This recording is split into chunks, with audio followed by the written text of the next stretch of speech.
بسم الله الرحمن الرحيم. الحمد لله رب العالمين، والصلاة والسلام على رسوله الكريم صلى الله عليه وعلى آله وأصحابه ومن تبعهم بإحسان إلى يوم الدين. قدرة إلهي عن قف بني آدمه كوبي كريم iyo quraanka kariimka ah mucjisooyinka uu Ilaahay ku tilmaamay 1400 oo sanadood ka hor ee maanta marba marka ka dambaysa qaar kamida la soo ogaanayo waxa kamid ah inuu Ilaahay subhanahu wa ta'ala badaha aynu aragno ee adduunka ku xeeran maalintuu abuuray ilaa iyo maanta ay jiraan bado isdhinac ah oo kumanaanka kun ama malaayiinka sanadood ee ay jireen labada badood aana isku laaqmaynin ama isdhexgalaynin qaarkood dusha sare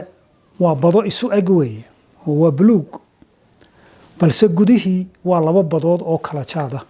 sidoo Ilaahay subhanahu wa ta'ala ku yiri quraanka kariimka suurat ar-rahman مرج البحرين يلتقيان بينهما برزخ لا يبغيان. إلهي سبحانه وتعالى وكي لببضود اسكو سيداي مرج البحرين لببضود اسكو سيداي يلتقيان وكل ما يلبضا بضود بينهما برزخ لا يبغيان. لبضا بضود دحدود وحا حد أما جدار حاجز wax ka celinaya labadooda badood inay isku walaaqmaan baynahuma barzakh la yabghiyan waxa weeye wuxuu Ilaahay u sameeyay labada badood dhexdooda wuxuu ka dhigay shay aan u ogolaanaynin in ay labadooda isku qaldamaan ama midda kale inay ka xoog badato. إلهي عز وجل قرآنك وحكو شيغاي آيادا iyo aayado kale oo lamid ah 1400 oo sanadood ka hor inay jiraan bahrayn marajal bahrayn haday laba badood weeye bad kaliya ma waayo laba badood bahrayn yaltaqiyaan oo kulmaya baynahuma dhexdoodana uu Ilaahay dhigay barzakhun la yabghiyan barzakh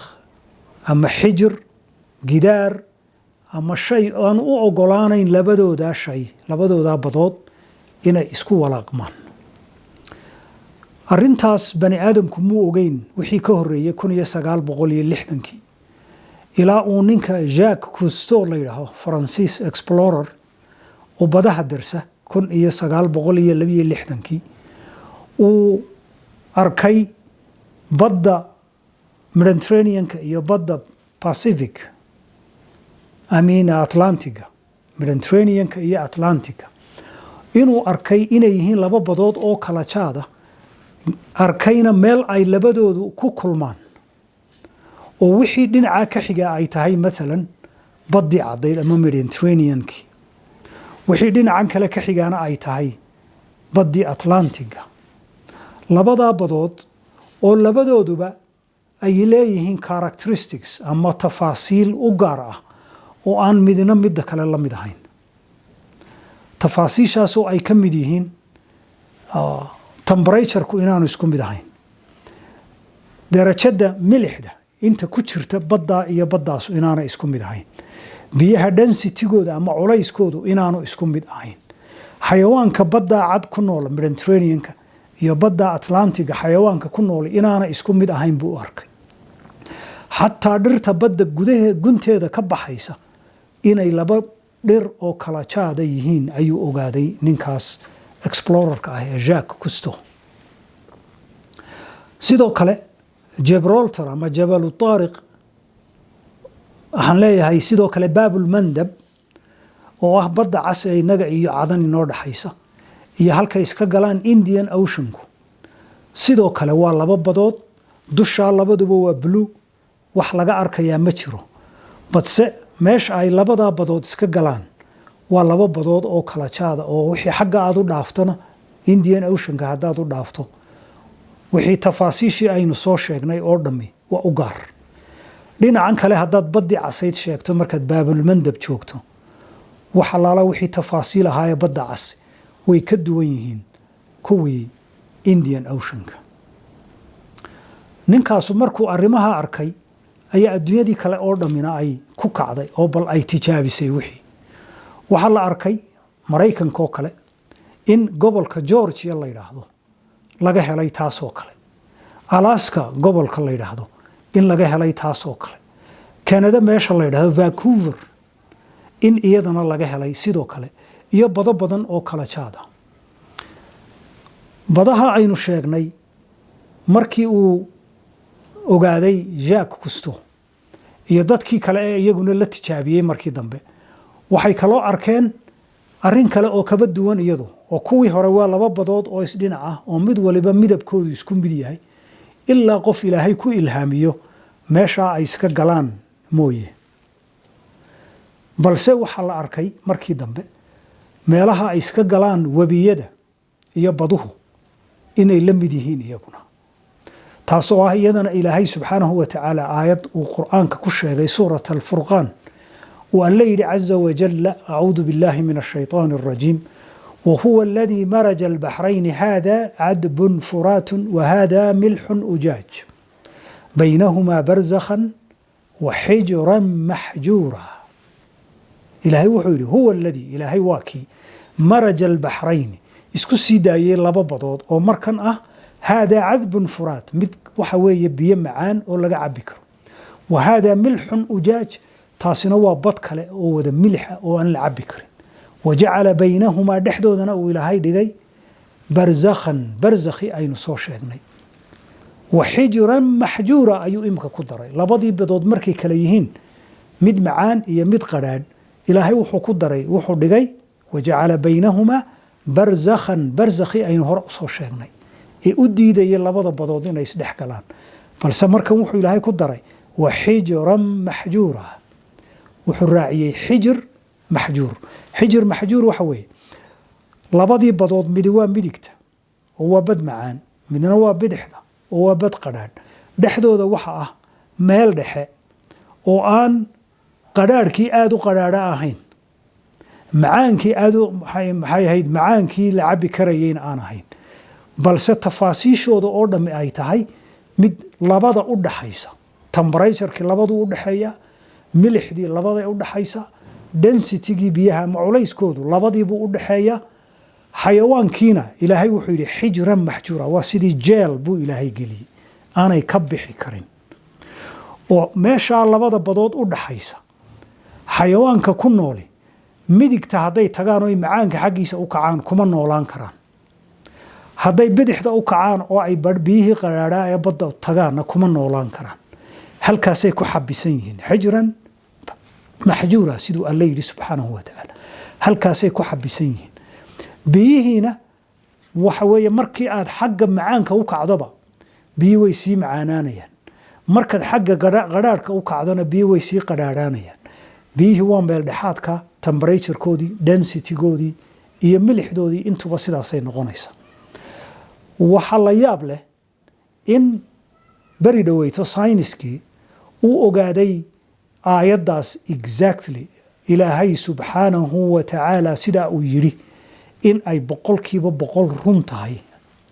ayaa la soo ogaaday. marka ninkii Jacques Cousteau markuu arrinta adduunyada u soo bandhigay ayaa wuxuu la kulmay nin ay saaxiib ahaayeen oo Faransiisa oo la yidhaahdo Maurice Bocel oo mar hore muslimay ahaana saarjannada dadka qala, dhakhtarada dadka qala kuwa ugu caansan waqtigiisii dalka Faransiiska. Jacques Cousteau wuxuu ku yidhi arrintan aad maanta soo ogaatay kitaabkayaga qur'aanka 1400 oo sannadood ayuu ka hadlay. marka wax cusub maaha, laakiin adiga iyo dadkii maxay ahayd sayniska ayuunbay arrin ku cusub tahay. Jacques Cousteau wuxuu yidhi markuu arrintaa arkay ee uu tusay suurat ar-Raxmaan iyo suurat al-Furqaan, markuu tusay Maurice Bocel wuxuu yidhi aniga oo soo qaadanaya ereyadiisii xabad xabad u tarjumaya, waxaan ku dhaartay buu yidhi qur-aanka 1400 ee sannadood ka hor nebi moxamed lagu soo dejiyey in aanu ahaan karin wax kale balse uu yahay hadalkii ilaahay subxaanahu wa tacaala ilaahii badaha abuuray ogaana inay leeyihiin xaajis ama gidaar u kala dhexeeya oo aan u ogolaanaynin in ay kumanaan kun oo sannadood iyagoo jiray isku walaaqmaynin ilaahaa abuuray ayaan ku dhaartay inuu yahay kii sidaa sheegay kii sidaa abuuray ka bacdina diintii islaamku soo galay alxamdu lilaahi rabbi alcaalamiin berigii hore markii aan satellite-ka iyo baalahan dayuuradahan yaryaree droonka la yidhaahdo iyo waxaasu jirin may badnayn aragga la arki karo waxaas laakiin iminka droonkan yaree lasoo tuuray ee qof waliba uu iibsan karee kamarada leh ayaa wuxuu adduunyadii tusay meelo ciiddaa ka badan oo ay biyahaasu iska galeen khaasatan kuwa biyaha macaan iyo biyaha qadhaar waayo kuwa kale waa isku egyihiin dusha way isaga egyihiin oo lama arki karo marka bal aan eegno dhowr video ina tusaya daroonkaa yaryar iyo satellite-ku sawirro ay ka qaadeen badihii oo aan isku laaqmaynin bal maraakiibtii ay marayso oo dhinacaasuna uu midab gooni yahay khaasatan markay webiga iyo tahay badda dhinaca kalena ay tahay bad buluuga aan aragno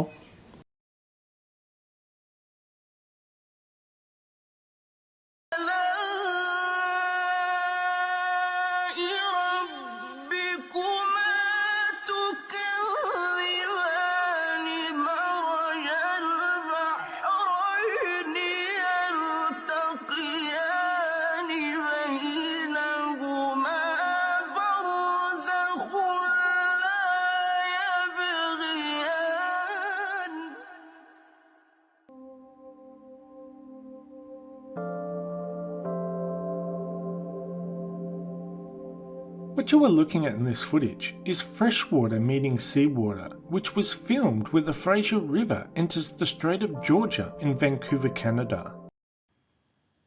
kuwaas waa laba badood oo isdhinac ah bad macaan iyo bad qadhaadh una dhexayso soohdin ama barsakh ka ilaalinaya inay isku walqaaqmaan oo isdhex galaan fiidiyoga aynu arkayno waxa weeye dhinaca midigtu waa biyo dhanaan dhinaca bidixduna waa biyo dhanaan balse waxa laga yaabaa inay taasu tahay baddii casayd ee innaga iyo yeman inoo dhexaysay baabulmandab meesha la yidhaahdo xaggaa dhinaca kalena ay tahay baddii Indian Oceanka labadaa khad ee dhaadheer inta u dhaxaysaana ay tahay barzakhii ilaahay ku sheegay aayadda suurat arraxmaan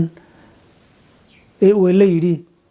wajacala baynahumaa barzakhun laa yabghiyaan wuxuu ilaahay dhexdooda ka yeelay barzakh ama gidaar oo kale xaajis ka mamnuucaya